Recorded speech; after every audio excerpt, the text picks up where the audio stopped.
Kamusta po kayo? Opo, ayos po. Mamaya na po.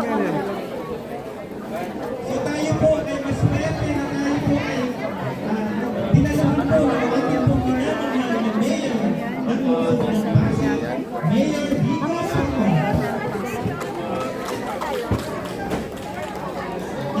Salamat. Salamat. So dito po in-award na po yung mga nasukat sa kanila. Kaya po kapag gusto niyo po ng libre postisyo, pupunta po kayo sa malapit na health center sa inyo at magtatanong po. Paano po ang nakaubin na libre postisyo?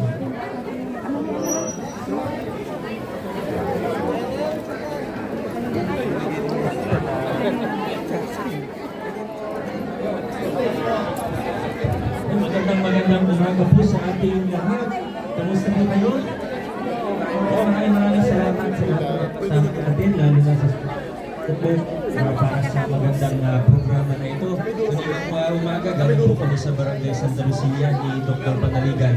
Manunsagin po natin ang bagong programa para sa annual physical exam o check-up para sa ating mga seniors pagka birth month po nila. Sino po ay senior citizen na rin po?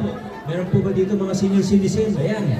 Sa lungsod ng Pasig ay libre na rin po ang ating APE. Basta kailangan lang magpa-sign up o magpa-schedule tayo sa ating mga health center. Siyempre kailangan po i-schedule ito kasi may kasamang blood test. Bukod sa X-ray, no, yung blood test, kailangan ng fasting. So pag fasting, hindi pwedeng walk-in kasi kailangan bilang po natin kung ilan nakaschedule po ng maayos. So punta lang po sa health center, pag birth month po ninyo, at pwede po tayong magpa-schedule para dun sa APE natin. Bukod pa sa mga serbisyo, katulad po yung pagbabakuna natin, na alam natin, napaka-importante din po para sa kalusugan ng ating mga may comorbidities, mga persons with disabilities, at lalo na ang ating mga nanay, tatay, lolo, lola ng lungsod ng Pasig, mga senior natin. Ano? So, ito po yung mga ginagawa natin para lalong palakasin yung primary healthcare tungo sa universal healthcare, ano? Yung preventive healthcare. Yan po ang pinaka-importante sa ginagawa po ng City Health Department ngayon. Kasama dito siyempre yung information, yung education, yung mga preventive measures natin, gaya nga po nung exam, yung physical exam natin, yung check-up, gaya ng pagbabakuna, at ng iba pa, ano, para hindi na tayo umabot sa malubhang sakit. Yung habang maliit pa lang, o habang may mga indicator pa lang, mataas pa lang ng konti, ang ano, maagapan na po natin. Yan po ang ginagawa natin ngayon sa City Health Department at sa lungsod ng Pasig. Kaya, muli po, maraming salamat sa lahat ng mga kasama natin dito. Hindi na natin isa-isahin. At sa inyo po lahat, ingat po kayo. At happy vaccination sa bawat isa. God bless po sa inyo. Thank you so much po, Mayor Vico. So inuulit po namin, happy vaccination po sa ating lahat. Ayan, for picture taking naman din. Totoo.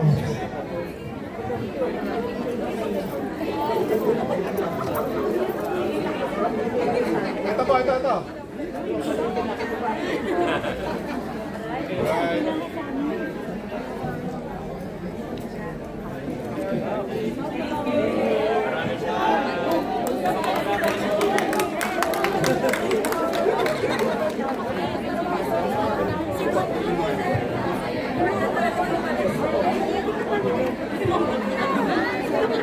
Ayan, may senior citizen po tayong nakaiwan po ng kanya pong ID.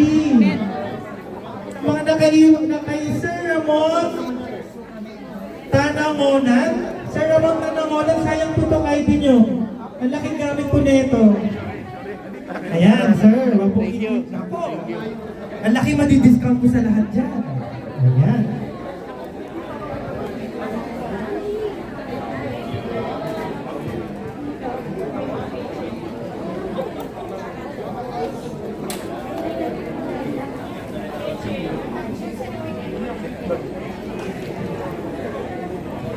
Maraming salamat. God bless.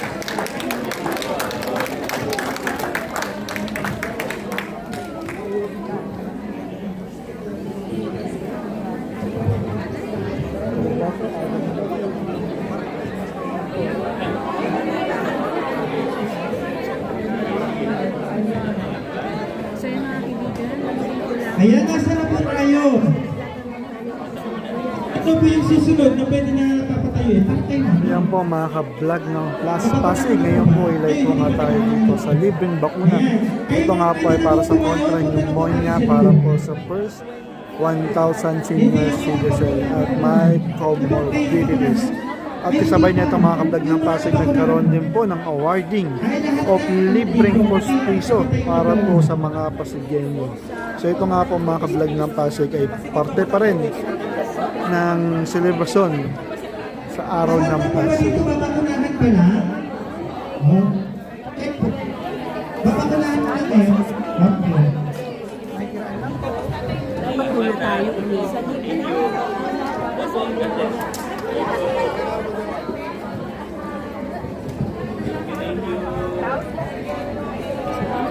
Ayan, again, thank you so much po, Mayor Vico, sa pagpunta po. Thank you.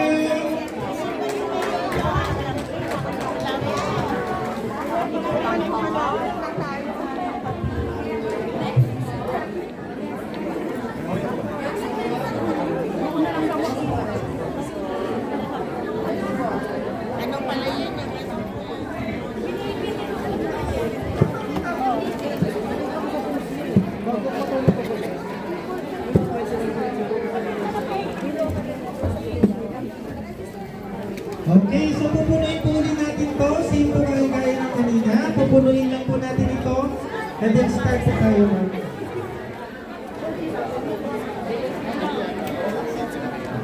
Also, we would like to acknowledge the presence of our City Councilor, Consel Marupo. Thank you so much po. And then message po.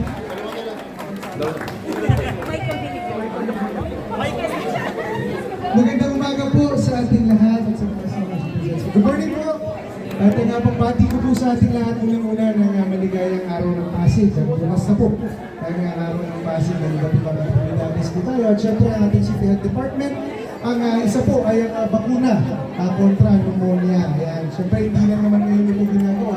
Year long meron po tayong mga ganitong programa. Kaya maraming salamat sa City Health Department. Palapakan naman po natin sila. Maraming salamat po sa inyo. And kailang umaga rin po, meron po tayo ang i-launch para po sa ating mga senior citizens. Total, nandito na rin po tayo, magitin ko na rin po.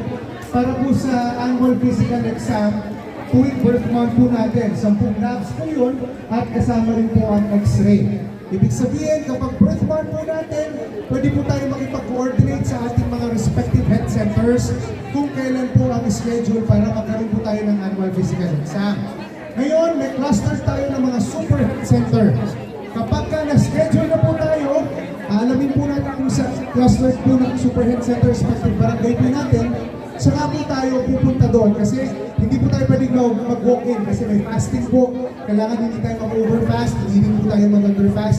Kailangan on time po makukuha para accurate po ang resulta ng makukuha po natin. So, nilaunch po yan kanina sa barangay Santa Lucia. Nakita po natin ang mga potential na kakaharapin po natin in the future at maglalabas rin po kami ng mga initial assessment patungkol dito at kung paano mag-move forward ito pong programa na to at syempre ito po ay isang hakbang rin towards universal healthcare para masigurado po natin na ang datos at ang health ng mga senior citizens po natin alam po ng ating lungsod para nang sa ganon kung ano rin po yung pangangailangan ng mga maintenance medicine, kung ano po yung mga may immediate na concern ay ma-address din po natin agad. Kaya sa ating po lahat, huwag po natin kalimutan kahit annually mag-update po tayo ng ating mga health records. Hindi po, maligayang araw ng Pasig, mabuhay po kayong lahat at God bless po sa atin.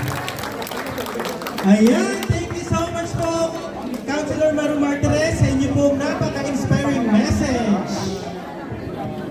Okay, so pinupuno lang po natin note, may 2 rows pa po tayong pupunuin and then makakapag-start na po tayo ng ating pong screening.